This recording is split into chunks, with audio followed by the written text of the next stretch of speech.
Hey, doll. Since I'm wearing this Swedish graduation cap that I found when I was in Stockholm a few years ago, figured start with a little bit of Swedish. I did want to take a moment to show off the nails because they're not going to be here forever, and I don't know when I'll ever get these again. These are called cat eye nails. It's really cool to watch them do it because there's like two layers, and then they have to make that effect by putting a magnet. I had a shoot that I was in, so I needed to have some really fancy nails. And so today we are talking about, do academics need an online presence? Well, let's see. This is my persimmon. It's my talking persimmon. Technically, no, you don't need an online presence, but I'm of the party that says that I feel like it will help a lot unless it makes you depressed and therefore it's not worth it.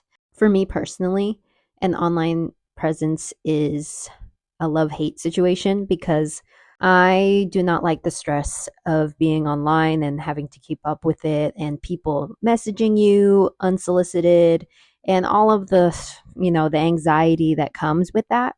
But at the same time, I have made so many wonderful connections just because I was on social media. Sometimes it'll really be as simple as just saying, I'm really excited about this thing that's coming up. And then the person that's involved in that will just follow me or message me, and then we're like keeping in touch now. That's the reason why I do keep my social media alive, period.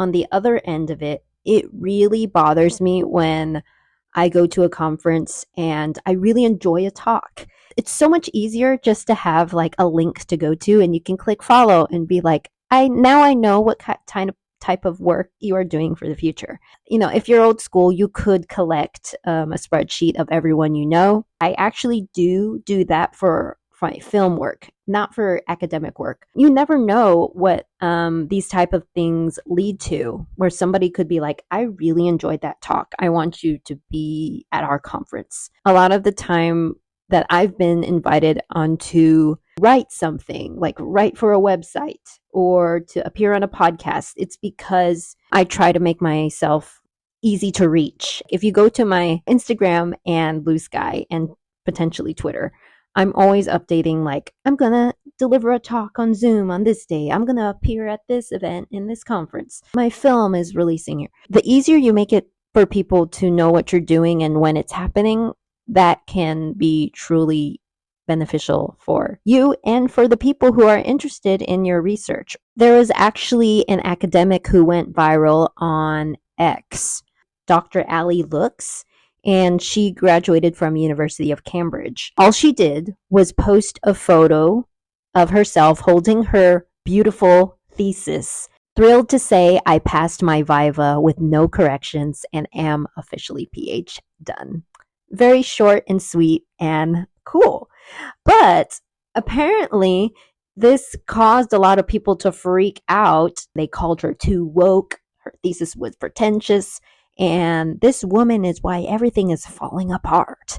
It's like, what? Just because her thesis was on the politics of smell, which is actually quite interesting, right? She didn't have to post her thesis, it's like, well, I keep it to myself and my family, and I'm sure she did not expect anything to come from that. But then how many likes does this tweet have? Oh, like thousands and thousands. 253,000 likes. She did a video for the University of Cambridge explaining the experience, and she did say her inbox was filling up like madness. It was at the point where she was like, I need to prioritize my students because she's a professor now. She's still doing interviews. She's still appearing at places because of the boost of visibility. So I find this to be a very wonderful example of taking advantage of your online presence in a way that's giving back to the world. So now these people are very interested in what the heck the politics of smell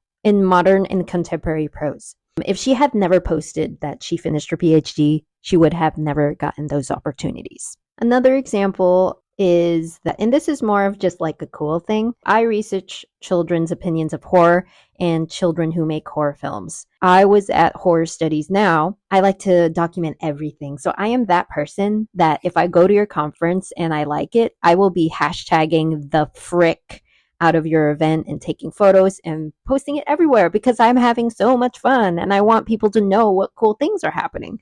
And I happen to do that at this conference. Amazing conference, by the way, especially for horror fans and academics. Dr. Amy Beddoes did a talk on masculinity in horror, and I snapped a photo, and all I did was just share it. Apparently, the actor in the photo there, Kyle Gallner, who is an icon, especially in horror film, brilliant actor. I don't know how he found my Instagram post, but he did, and he posted it on his story. It got attention, and it made Amy so happy, and because she's like a huge Kyle Gallner fan, and she got to like have a back and forth with him on X. I thought that was so lovely.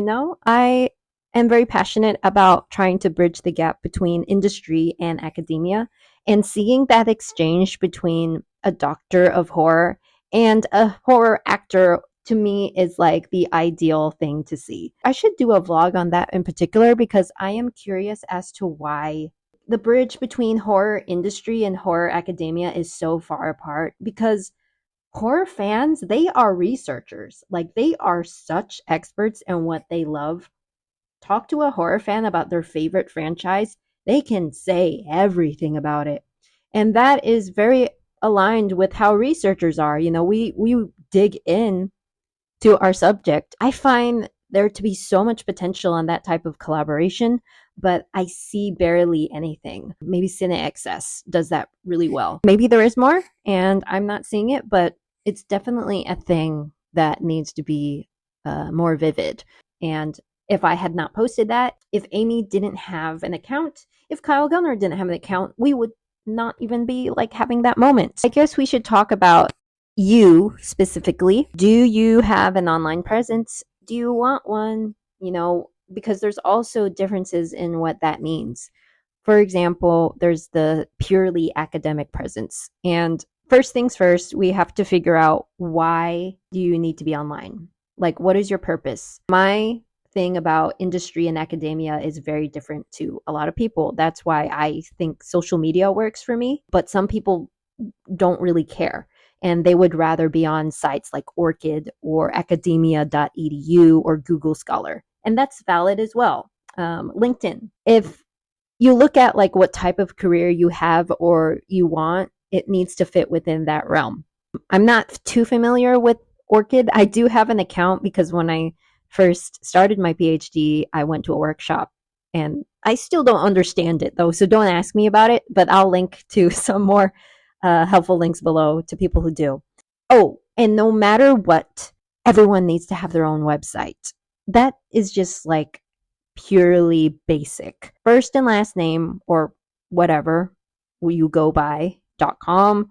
Like, invest in that stuff, man. Like, let's say you're going to be the keynote speaker. You'll have a bio, you have your photos, you have your history, you have all the cool things that you're doing. This is who you are. This is what I need to know. Okay, and now there's social media as well. A lot of academics were on X for a while, but we know what happened to that area. So it's still very active. Like, there's a lot of people who still use X, but then there's also Blue Sky for people who rebel against X for obvious reasons. It's cool because Blue Sky has these starter packs where you can, like, these are all the horror writers, or these are all the academics in this subject. And you can make that, and you can look through, or you can follow people based on those lists. I really enjoy seeing academics on Blue Sky and X because there's a lot of conversations and back and forth happening. Sometimes arguments, but ideally they're not too hostile. I've seen some academics purely just use Instagram. Like, you would think it's, a site for photos, but there's some people that just write really long paragraphs or like reviews on there. YouTube, like, hi, you're on YouTube right now. Oh my gosh, that was cringe. Sorry.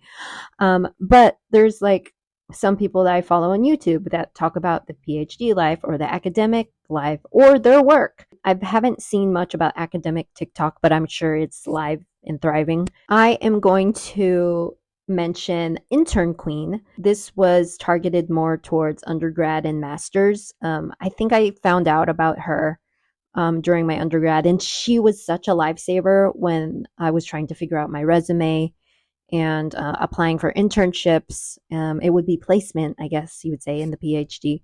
There was one time where she was talking about TikTok resumes. A potential employer just happens to scroll by, and then you have like a video that kind of breaks down, like, this is who I am, like a pitch video. Highly recommend the Intern Queen. Her name is Lauren, a wonderful free resource.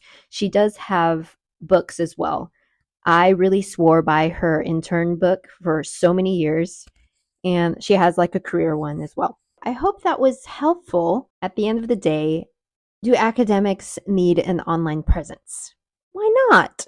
That's my answer. There's so many opportunities that could potentially happen, and as long as you're also yourself. It's really cringe to like look at someone's profile and you can see they're just trying way too hard. Post what you're excited about, post about your work, just connect with people, especially in other cultures versus American. Like, so Americans are very good at promoting themselves because we have a very work motivated culture. You got to promote yourself. We got networking events, and those can be so exhausting. But they very much like value you speaking about yourself in a very confident way, versus other cultures are not like that. I know New Zealand's not like that. Some people are very uncomfortable with promoting themselves because they feel like they're being braggy, but no, you're not. It's how you say it. If you're going to go out there and be like, I'm the best, no one else compares to my research, of course we're going to get turned off and be like, ew, like, we don't want to hire you. I don't want to talk to you. And there are people like that out there, sadly.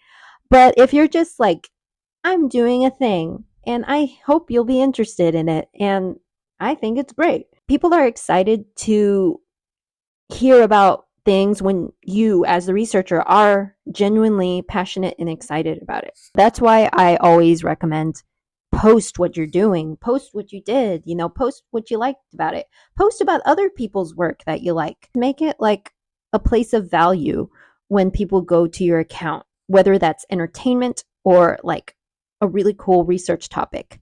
And I remember the first time that I was still getting pretty comfortable with promoting myself online. So I had just gotten hired as an intern at Fangoria. My mentor, she was like, you can post it online that you got hired. And I was like, oh, I never thought about that. So, I mean, she knows, she was given some wisdom there that like, if you got a cool thing happening, let it out, let it be known. Don't dim your light, but don't be braggy about it. Yeah, there's a balance. That's it. I would love to know what other academics or PhD students recommend about how they manage having an online presence, or if there are any sites out there that I didn't mention that would be helpful to know. I am going to have brunch now because I have not eaten today. I'm going to have my persimmon that has just been patiently waiting. This is the best fruit in the world, hands down. My number one favorite fruit in the world. If you have never had it, well, I dropped it. After I wash it, I will eat it. But please have a persimmon if you ever come across one, because it is magical. Thank you for watching. Please subscribe if you want to, and I will see you in the next video. Have a lovely, lovely day, afternoon, or night.